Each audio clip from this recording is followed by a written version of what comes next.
When she was 14, a girl stood beside her father in a cold backyard and looked through a small telescope at Saturn. The planet was not a bright photograph. It was a pale bead suspended in darkness, with a thin line around it that took her eyes a moment to understand. She pulled away from the eyepiece, looked at the ordinary sky, and could no longer see it. Her father removed the eyepiece and held it in his hand. "Is Saturn gone now?" he asked. She laughed. Of course it was not gone. The instrument had not created the planet. It had made one narrow kind of contact possible. Years later, after her father died, that question returned with a different weight. What else might be real when the instrument is absent? What remains beyond the reach of a particular sense, method, or moment of attention? That memory does not prove that her father continued somewhere beyond death. It does not prove a soul, a higher world, or a hidden dimension. But it opens a serious question. Is reality limited to what we can currently measure? The answer requires more care than either certainty or dismissal usually allows. A measurement is not the whole of reality placed into a number. It is a disciplined interaction with a defined feature of the world. A thermometer measures temperature, not comfort. A clock measures duration according to a standard, not whether an hour felt empty or full. A brain scan can record selected signals and structures, but it does not place grief, meaning, or the felt quality of red directly onto the screen. The instrument answers the question it was designed and calibrated to ask. Even then, the answer carries uncertainty. The National Institute of Standards and Technology emphasizes that measured quantities are not known with absolute certainty. A meaningful result includes an account of how well the value is known. This does not make measurement weak. It is part of what makes measurement honest. Science advances not by pretending uncertainty is banished, but by defining it, reducing it, and showing other people how the result could be checked. This is where one common spiritual argument goes wrong. It says that because instruments have limits, any reality beyond those limits is equally possible. But a limit in one method is not evidence for every alternative. A telescope unable to detect a sound does not prove the sound is divine. A scale unable to measure love does not prove love has weight in another dimension. The failure of an instrument to answer one question may only mean that it was built to answer another. But the opposite argument also goes too far. It says that if something cannot be seen directly, it does not belong in serious thought. Science itself works with realities no unaided eye has seen. The important difference is not visible versus invisible. It is the quality of the evidence. For decades, gravitational waves existed as a prediction within a physical theory. Then, in 2015, the twin LIGO observatories recorded a matching signal from merging black holes. The claim did not earn confidence because the waves were mysterious or because someone experienced them inwardly. It earned confidence because a precise event left constrained traces in separate detectors. Alternative explanations were examined, and the result entered a public process of testing.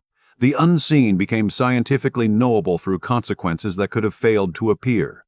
That distinction matters when we turn to spiritual cosmology. In The Path of the Masters, Julian Johnson describes the physical world as one region within a much larger order. He uses the terms Pind, Anda, Brahman, and Sat for progressively subtler levels of existence. He argues that these higher regions can be known through trained inner attention under the guidance of a realized master. He also treats similarities among contemplative reports as support for his map.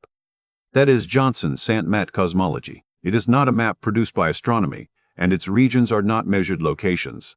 Calling them subtle dimensions does not turn them into physics. Using scientific words such as vibration, current, or plane does not make a claim scientific unless those words connect to defined quantities, public evidence, and tests that can genuinely fail. This does not mean Johnson's map must be mocked or declared meaningless. A metaphysical claim can organize a life, direct attention, or express a tradition's deepest understanding without being a scientific finding. The honest mistake is not belief itself.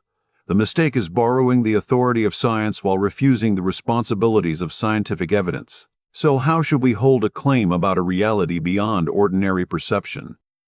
Begin by placing it in the right category. Some things are directly measured. A detector records a signal according to a stated method. Some things are indirectly evidenced. We infer them because multiple observations are better explained by their presence than by tested alternatives. Some things are personally reported. A person experiences light, sound, presence, unity, fear, or a sense of leaving the body. Some things are doctrinally asserted. A tradition supplies a map that interprets the experience and places it inside a larger story. And some things are simply unknown. These categories can touch, but they should not be collapsed. A personal report is evidence that someone reports an experience. It is not automatically evidence that the person's explanation of the experience is correct. A doctrine can give language to an experience. That does not prove the doctrine caused it. An unknown may invite inquiry. It does not belong to whoever names it first. Consciousness makes this especially difficult because the experience itself is available in a way that another person's experience is not. Researchers can measure behavior, performance, verbal reports, and patterns of brain activity. Each method reveals something and leaves something unresolved. Subjective reports give access to what a participant says was experienced. But reports can be shaped by memory, expectation, language, and response criteria. Objective measures can be public and precise, but they may still depend on assumptions about which behavior indicates awareness. The methodological difficulty is real. It does not prove that consciousness is separate from the brain. It also does not justify pretending the first-person dimension has disappeared because it is difficult to measure. The mature position is not, science has explained everything or science can explain nothing. It is to say exactly what has been measured, what has been inferred, what has been inferred, experienced, and what remains open. Now the deeper problem appears.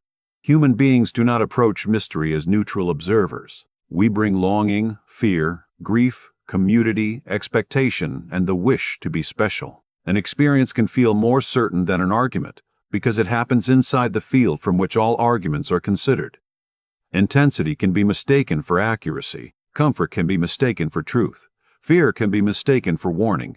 Repetition can be mistaken for independent confirmation when everyone learned the same interpretive language. Skepticism has its own emotional temptations. Dismissal can protect us from disappointment. Ridicule can create the feeling of intellectual control. Refusing every question that lacks an immediate measurement can become another way of avoiding uncertainty. Neither credulity nor contempt is the same as discernment. Try 5 questions when a claim reaches beyond ordinary perception.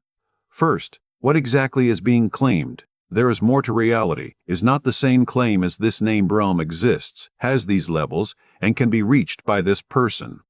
Precision reveals how much evidence the claim would require. Second, what would we expect to observe if the claim were true? The answer may involve public effects, repeated experiences under controlled conditions, changes in conduct, or no measurable consequence at all. If no possible observation could count against the claim, do not call it scientifically confirmed. Third, what alternative explanations have been considered? Sleep loss, suggestion, medication, neurological conditions, trauma, group pressure. Ordinary perception and sincere spiritual interpretation can overlap in complicated ways. Naming alternatives is not an insult to the experience. It is respect for how easily human certainty can outrun human knowledge. Fourth, what happens when the claim is questioned? A serious path should not need threats, isolation, financial secrecy, medical neglect, or obedience to protect its cosmology. If asking for clarity becomes proof of spiritual failure, the system has made itself difficult to correct. Fifth, what fruit does the belief produce? Does it deepen honesty, patience, responsibility, compassion, and the ability to repair harm? Or does it make the believer grandiose, frightened, dependent, or less able to live an ordinary life?